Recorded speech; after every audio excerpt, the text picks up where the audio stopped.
Alright, take 2 on this. I was so close to the end, but then my phone decided to fail with the storage is too full. So yay.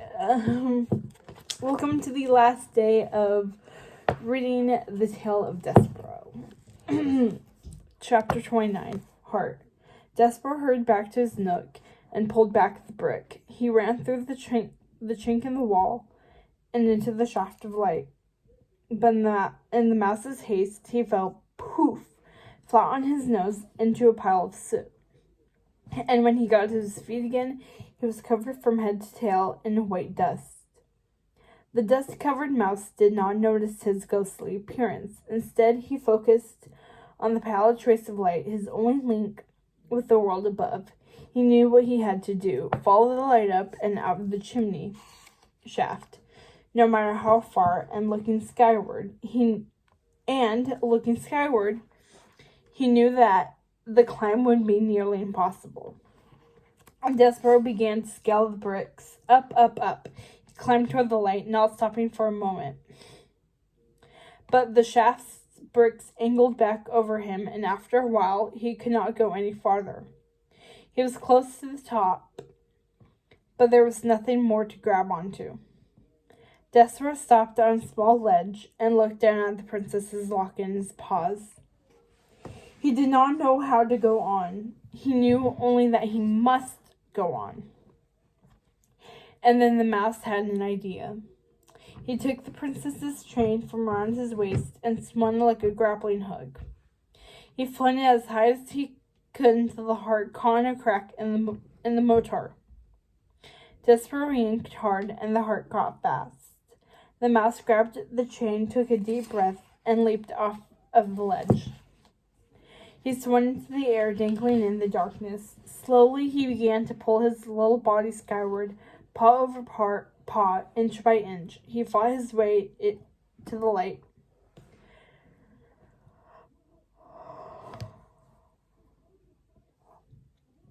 Despereaux clutched the shaft's top brick with his little paw, and with great effort, he pulled himself out and into a crawl space. And when the mouse stood and wrapped the chain around his waist again, he realized he had accomplished something unbelievable.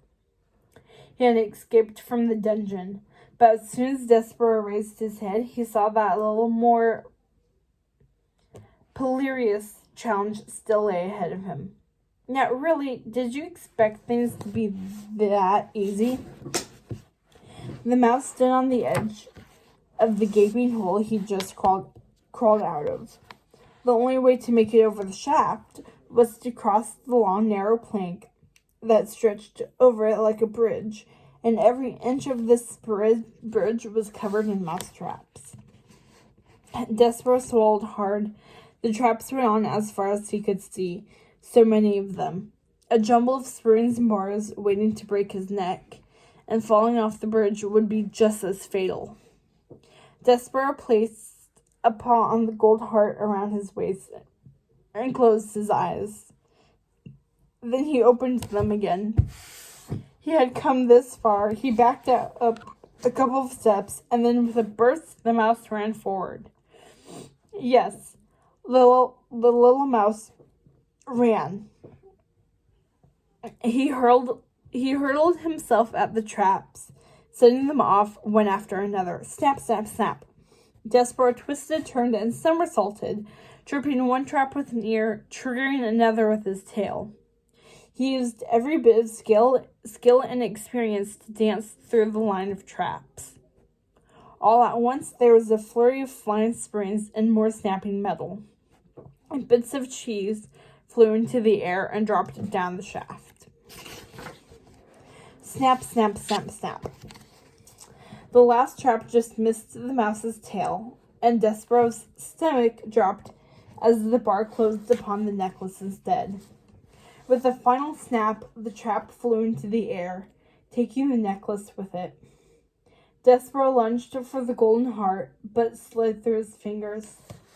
He watched as P's heart disappeared into the blackness.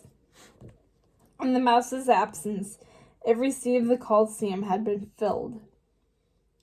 A few plump-bellied rats lounged in the royal box. It was a luxurious setting. An enormous magnifying glass rose decoratively from the box's roof, and inside servants fanned Botticelli and his guests with feathers and offered platters of food. Roscuro reclined among them like a king. Here you are, sir. Fresh worms, said the servant, holding out a bowl to Roscuro. Oh, Roscuro said, lost in his own thoughts. Thank you. He tried to enjoy the worm, but his heart wasn't in it. He was listening to the cheers below. Well done, Roscuro, said Botticelli. You hear that? That's all because of you. Come, my friend, look at your handiwork. Roscuro looked out at the spectacle. Hundreds of tiny orange lights glowed in the stands, and torchlight watched over the Colosseum floor. The audience looked with an anticipation at an arched doorway, where on either side a line of rats drummed a slow and steady beat. Pa-rum, pa-rum, pa-rum. Do you remember this sound? If you do, then you already know that what follows can't be good.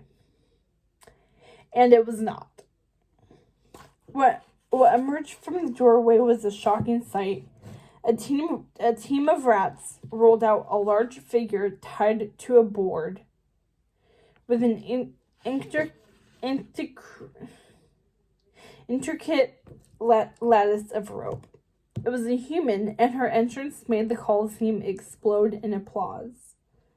The rats cheered as Princess P was pulled to the center of the Colosseum floor. Chapter 30. Not Dead. The king sat in his chambers, playing the sad and beautiful song for his dead queen. At the same time, high on a ledge above the king's shoulder, a mouse tried desperately to get his attention. King, sire, Despereaux cried, waving his arms. Your daughter is in danger. Your Highness, please, sir. The king did not hear a word. Oh, come on, Despereaux said, with a groan. He grabbed his ears and jumped off the ledge and into the air, spreading his ears wide just to slow his descent. The mouse glided down toward the king and circled him like a buzzing bee. Hey, sire, your highness. Hello, Mr. King. Despereaux yelled as he flew past the king's nose. Hey, hello. Whoa. He circled around again and landed on the king's shoe. And still the king took no notice. Despereaux screamed as loud as he could from the foot of the king's chair. He jumped up and down. He tugged on the king's robes, all to no avail. Down here, Despereaux shouted. Down here. Listen, your daughter's in danger. She's locked in the dungeon. You're the only one who can help. She sent me to get you. Sir, please, sir. But the king just continued strumming his guitar. Sire, your highness. Look, down here, Despereaux pleaded. What the mouse could not see was that the king had begun to cry. A tear rolled to the edge of his cheek and fell to the ground. When you're a mouse, a human tear can be pretty big. Imagine, if you will, a bathtub filled with water. And now imagine that tub being emptied from the top of a very tall building and onto your feet. Well, that is what the king's tear was like to Despereaux. Oh, said the mouse. He leaped out of the way when the tear landed next to him with a walloping splat. And the thing about tears is that when it is usually followed by another. In the mouse world, an older mouse who knew a lot about tears walked through the center of town. His shoulders slumped and his head hung down. He looked 100 years old, although he was much younger. He was Lester Tilling. The only thing that ages a mouse more than time is grief. Looking more weary than ever, Lester unlocked his front door. He shuffled inside listlessly and looked up. He froze. His mouth dropped open. Ah! Lester quivered. Dad, Dad, said Despereaux. Listen, you've got to help me. And Despereaux stood in front of his father. Lester trembled. But you're dead. You cannot blame the mouse for thinking so. Still covered in white dust, Despereaux looked like a spirit risen from the depths of the dungeon. No, I'm not, said Despereaux. I'm not dead. Now listen, the princess is in danger. She is locked in the dungeon. Lester let out long choking sobs. Oh my golly, you're dead. Then Lester Tilling keeled over and fainted. Dad, said Despereaux, shaking his father. Dad, I'm not dead. Dad, wake up, please. Despereaux ran out the front door for help, just as Furlough came sauntering up the walk. Ah! Furlough screamed. Furlough, listen, you gotta help me. You're dead. No, I'm not dead, Despereaux said. Listen, the princess is in danger. She's locked in the dungeon. Furlough raised his paws into the air. Oh my God, you're dead.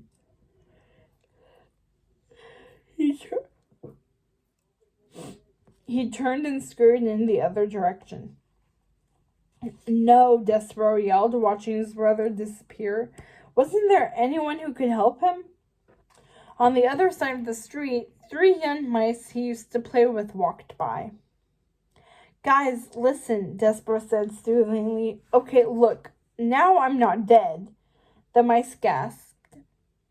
The princess is in danger, and she's down in the dungeon. But the mice were already backing away. They turned and fled. Despereaux chased after them. You've got to help me. They were gone. The street was deserted. In fact, as Despereaux looked around, he noticed the entire town square was empty. In all of the mouse world, there was not a mouse to be seen. Somebody, Despereaux shouted. Looking about him in panic, he spotted his last chance to find help. He had to get to the bell tower. In a flash, Despereaux ran inside and up the stairs. At the top landing, the bell's long cord hung in the center. Despereaux jumped and grabbed for it. His weight pulled the rope down, and he dropped into a hole and straight to the base of the tower. Clang! Whoa, Despereaux said. The tips of his toes barely touched the ground before the rope spun him back into the air again. He hung on tight as he shot to the tower's top floor. His head just missed the entire bell. Or the giant bell. Clang! The bell echoed in his ears at a deafening pitch. Despereaux sank to the ground once more and bounced to the ceiling. Clang! The bell resounded throughout the empty streets, but not one mouse answered its call. Instead, they peeked out of their hiding spots to watch the small window at the top of the bell tower, where Despereaux Tilling popped up again and again and again. Chapter 31. The Chef Awakens. Elsewhere in Dor, another bell was ringing. It was calling people to a feast. Villagers flocked to the center of town, where a lavishly set table awaited them under a shining sun. Baskets of fruit, wheels of cheese, sausages, roasted pheasants, sweet cakes of figs, dates and prunes, and more delicacies piled high atop the table. The food seemed to go on forever, and the bell's toll invited all to enjoy it. Clang, clang, clang. Oh, Andre murmured. The chef sat alone in the royal kitchen. His eyes were closed, and he slurped as if relishing the most scrumptious meal. Aha! When Andre woke, the dinner bell was still ringing in his head. Was he imagining it? Or did he hear cleaning on the other side of the wall? Andre glanced toward the mouse hole just as the noise stopped. The chef looked around his quiet kitchen. It was cold and empty. The feast had been nothing but a dream. Enough, he said, jumping to his feet. Andre pulled a knife from a large wooden block. He grabbed some carrots. He reached for some celery stalks, a few tomatoes, and, of course, garlic. He chopped with fast, expert movements. His hand was a blur. Whack, whack, whack. Ha ha, Andre said, laughing to himself. Yes. The chef dumped the chopped ingredients into a gleaming stock pot. A rich broth began to simmer. Andre leaned forward and smelled the aroma, as comforting as a long-lost friend. Ah, he sighed, inhaling the fragrant smell that danced above the pot. The smell of soup traveled from the royal kitchen to the other rooms.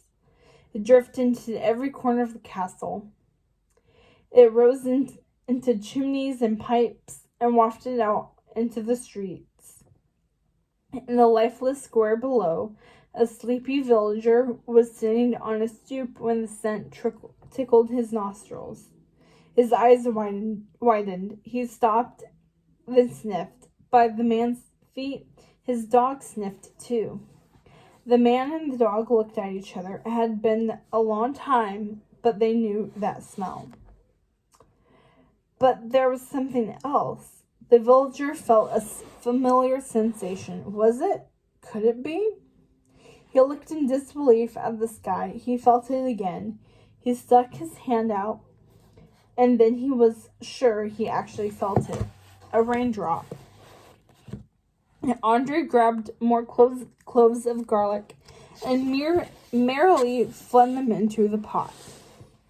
Just over his shoulder, the pages of his cookbook stirred, as if a gentle breeze had passed through the room.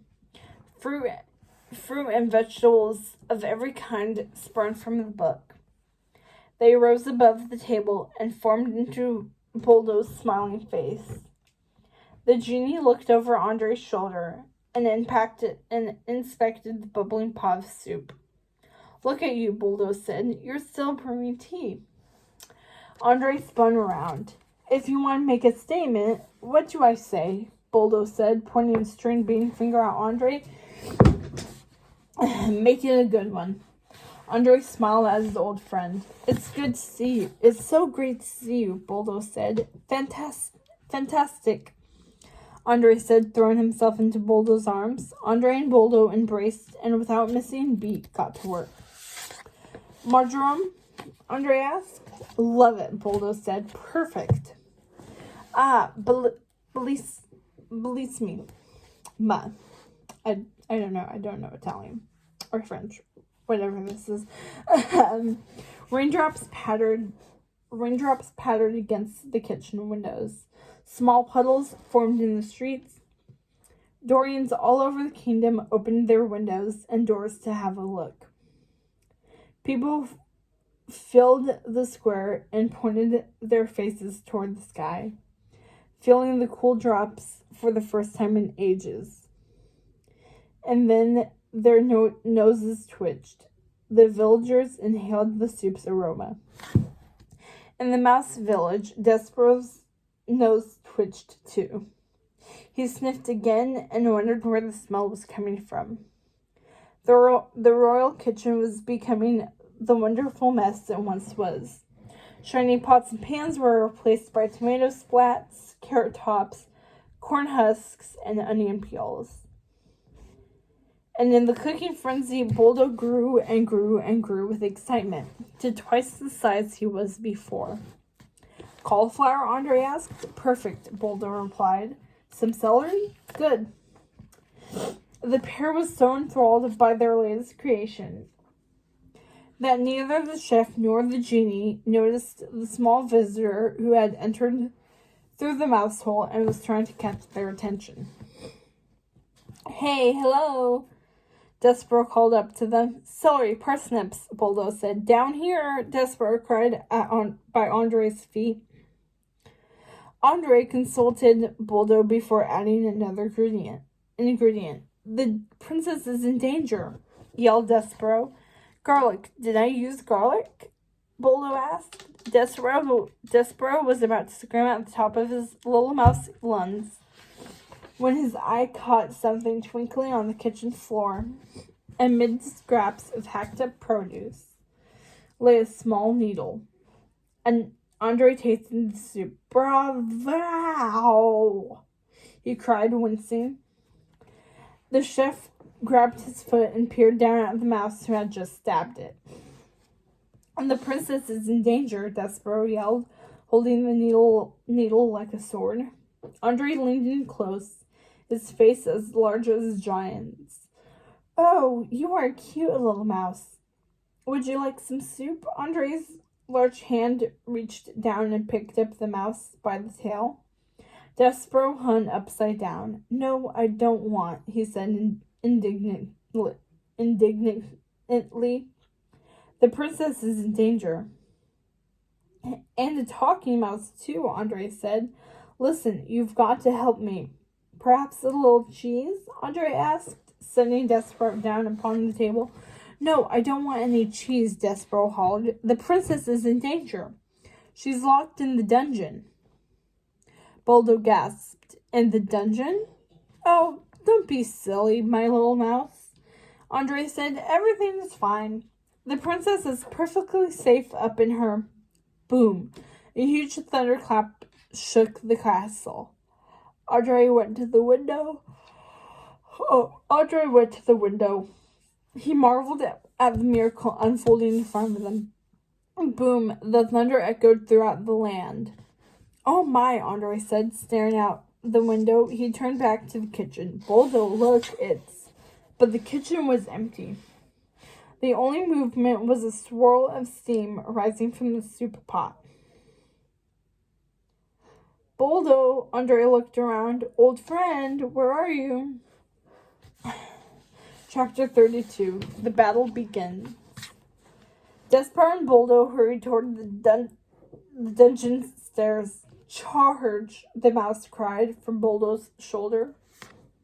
With each step, the genie grew larger and larger, and the mouse rose higher and higher, until at 7 feet tall and armored entirely in kitchenware, the genie looked like the proudest of knights. He wore a mixing bowl as a helmet and a roasting pan as a chest plate. In his hand, he brandished a long rotisserie skewer with a roasted chicken still speared to its end. "Tell me again," Boldo said. "Chivalry, bravery, honor," Despereaux said, raising his needle into the air.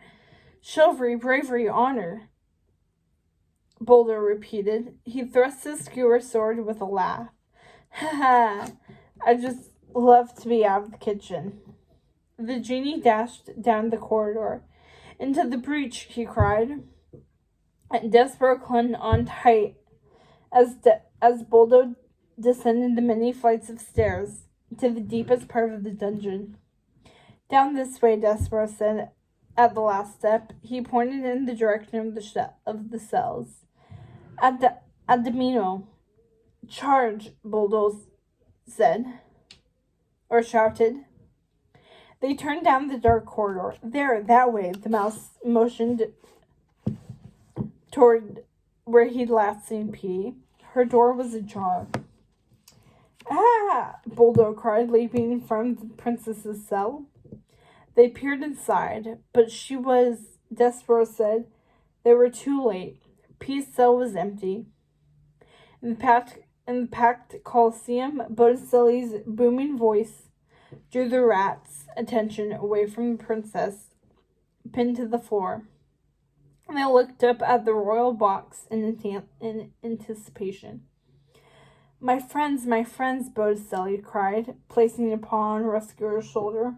"There are rats." And then there were rats. The rowdy audience raised their fists into the air and roared.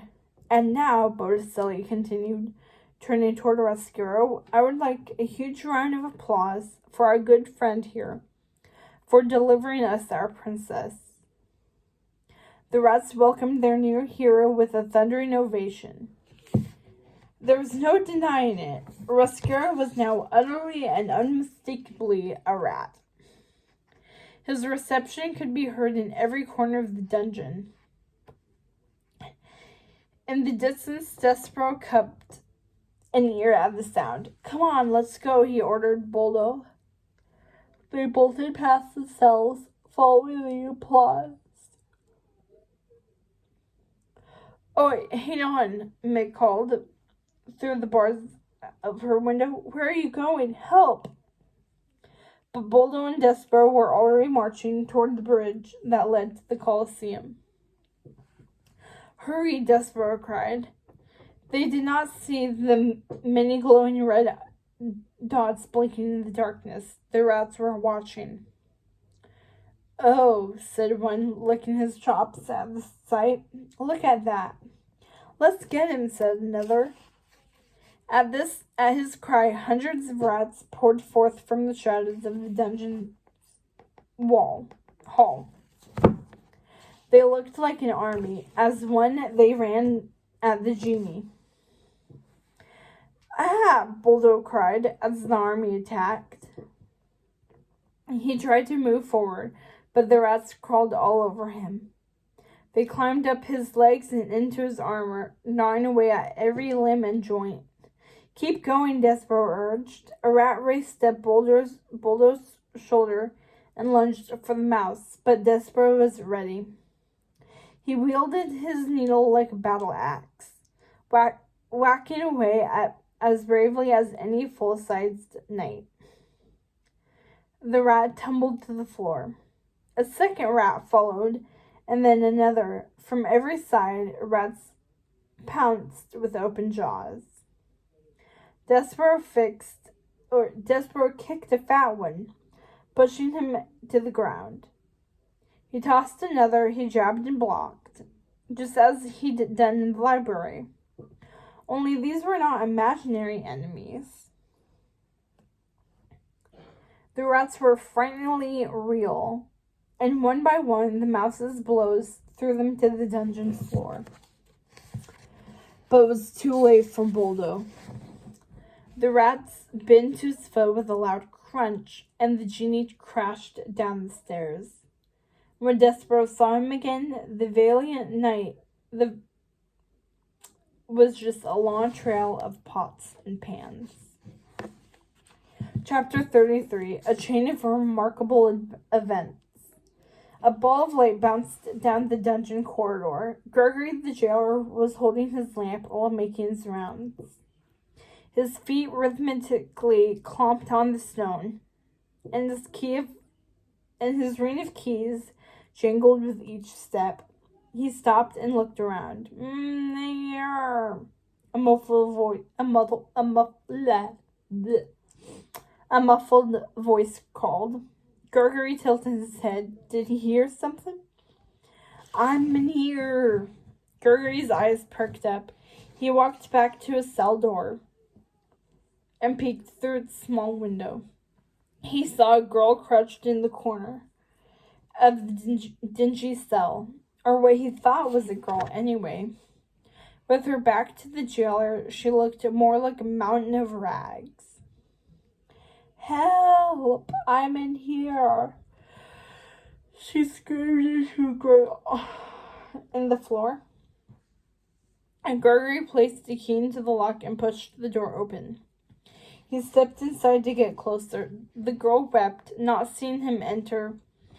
The jailer raised his lantern, and the beam of light fell upon the top of her left shoulder. And Gregory struggled to hold the lantern steady. His hand shook as the light hovered directly upon the girl's heart-shaped birthmark. The jailer dropped his ring of keys. Gore, Meg said, turning round at the sound. What took you so long? I've been screaming in here for hours. It's strange to think that Dorians who gathered outside the castle walls had no idea about the chain of remarkable events occurring within. Not the father-daughter reunion in the dungeon, nor the mouse's quest. Not even the capture of their princess, who was about to become dinner. You see, at that moment, the people of Dor were experiencing their own rather remarkable series of events. The villagers had felt the rain, and they had smelled the soup. And now behind them, a single ray of light was breaking through the clouds. "Look, Pa, there," said a boy, pointing to the sky. "Up there." The others turned toward the light, and then all together the villagers raised their faces toward the sun. But the king at his window looked down. He gazed out at the smiling faces, cleansed by the rain and warmed by the sun. And he smelled the aroma of soup brewing. And a tear formed in the corner of his eye. The king had forgotten.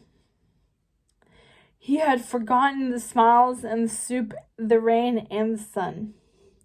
And all of it sparked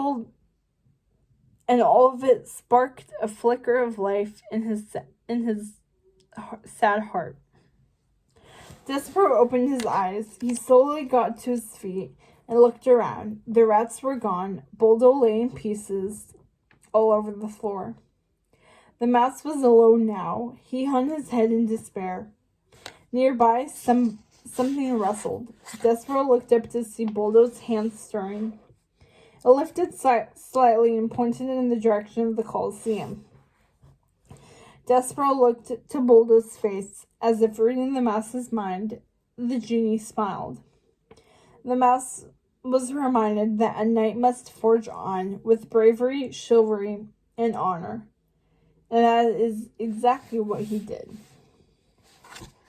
The Colosseum crawled with rats eager to eat. Everywhere were pointed claws and scaly tails, and long dripping teeth.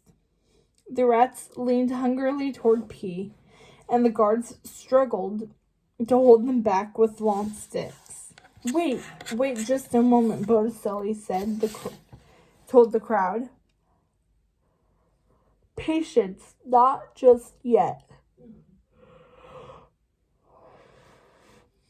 He motioned to two of his rats, who rolled out a giant gong for all to see.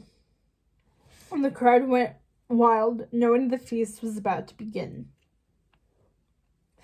"Ah, the honor is all yours, my friend," Botticelli said to Roscuro. He handed him a bone. "Eat, eat, eat," the rats chanted. Roscuro took the bone in his paws, and the chant grew louder. "Eat, eat, eat." The rat raised the bone into the air. Chapter 34. Time for dinner. Okay, remember when we said that grief was the strongest thing a person could feel? Well, it wasn't. It's forgiveness, because a single act of forgiveness can change everything.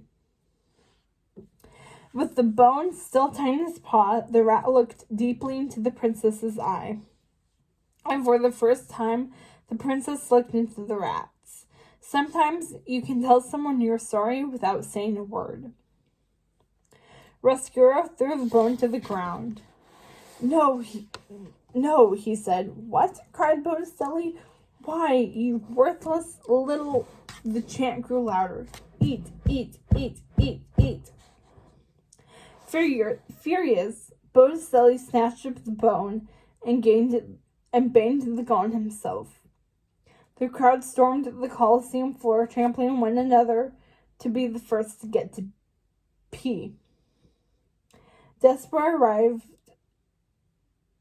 just as the wave of rats rushed toward the princess. "Ah!" P screamed. Despereaux gasped. What could a single mouse do against this, he thought.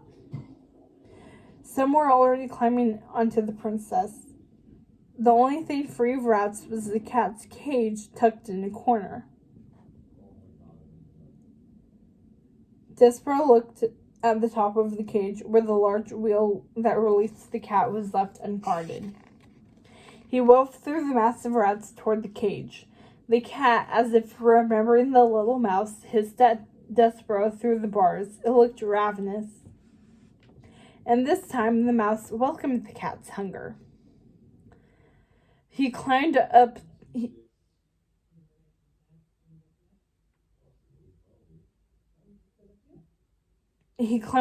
side of the cage and grabbed the wheel. Ah! P screamed again. Rats had already reached her neck and bared their fangs. They swarmed all over her. Despereaux turned the wheel, the cage's door creaked open, and the cat squeezed through. It burst into the Coliseum with a snarl as loud as a tiger's. Who let him out? Botticelli demanded. The cat extended his claws and slashed at everything in his path. Each swipe sent rats flying into the air. From the top of the cage, Despereaux watched the rats scatter and scream. Hey, you, said a voice behind him. Despereaux spun around. Towering over him, two rats held bones over their heads like clubs.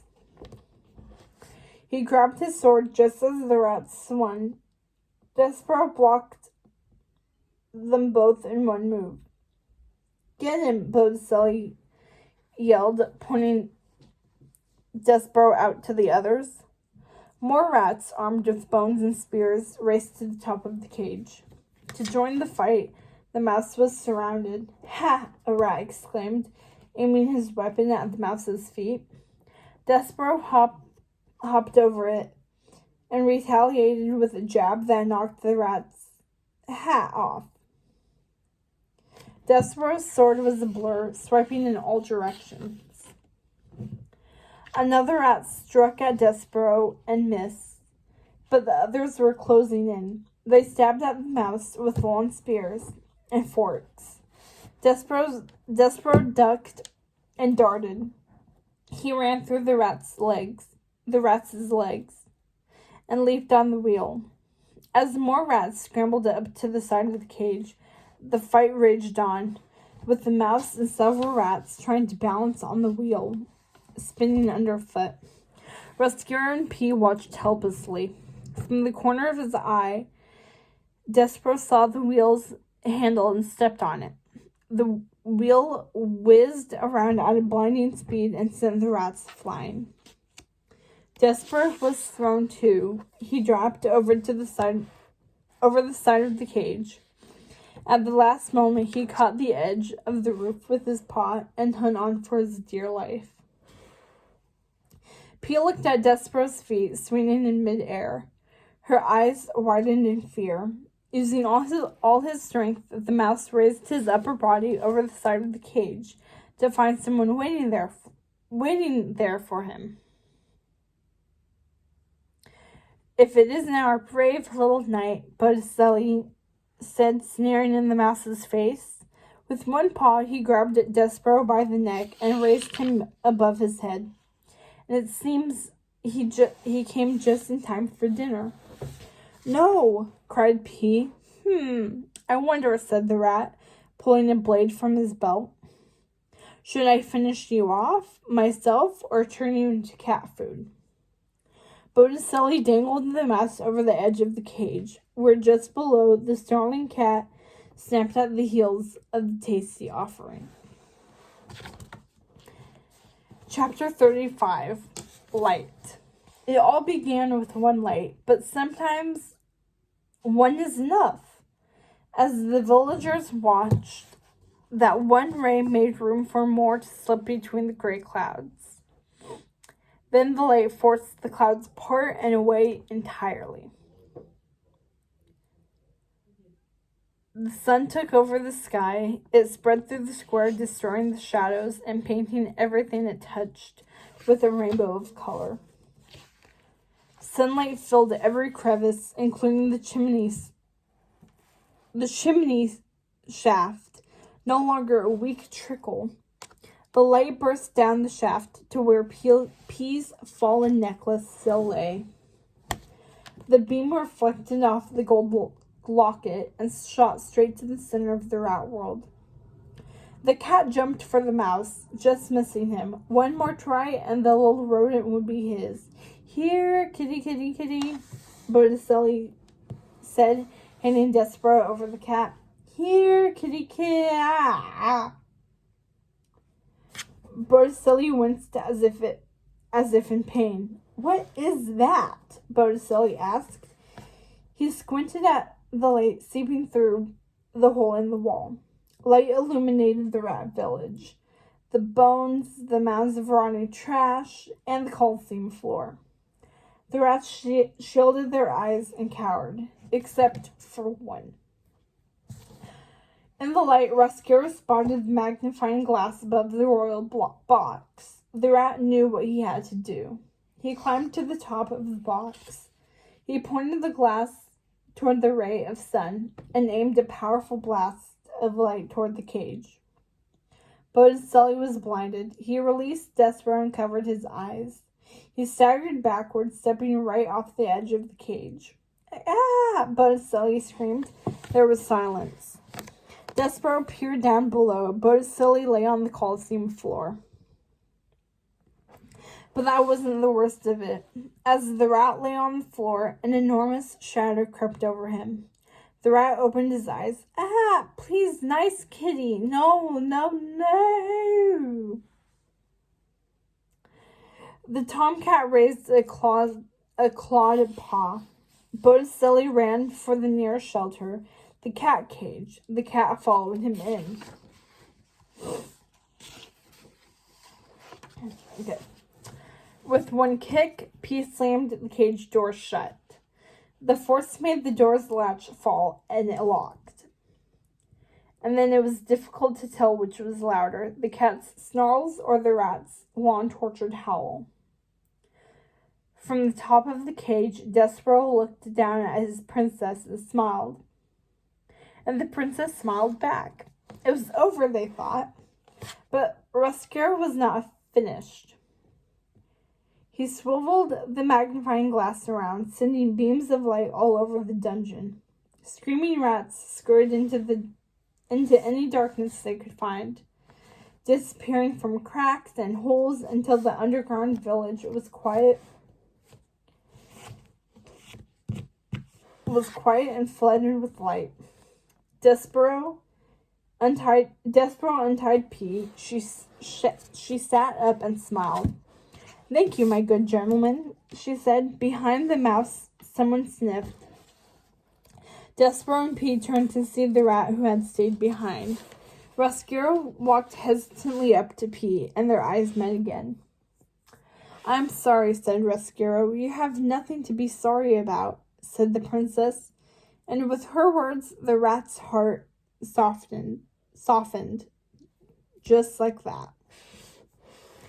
In another part of the dungeon, a father held the daughter he thought he'd lost forever.